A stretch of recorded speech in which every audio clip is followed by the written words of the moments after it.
కృతయుగంలో ధ్యానం, త్రేతాయుగంలో యజ్ఞం, ద్వాపరయుగంలో అర్చన, కలియుగంలో సంకీర్తన, భగవంతుని చెంత చేర్చి వెంకటాచల గోవిందునికి అత్యంత ప్రీతిపాత్రమైనది గోవిందమాల. ఈ వ్రతంలో ప్రధానమైనది శరణం. అంతరంగ బహిరంగాలలో శరణం వినిపిస్తే అది శ్రీనివాసుని చరణాలలో ప్రతిధ్వనిస్తుంది.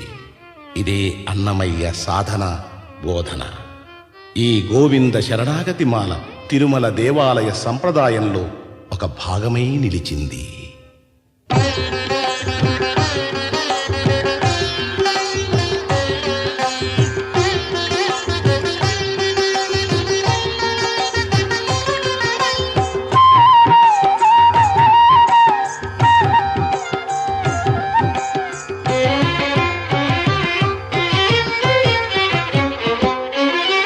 శ్రీనివాస గోవింద, శ్రీ వెంకటేశ గోవింద, శ్రీని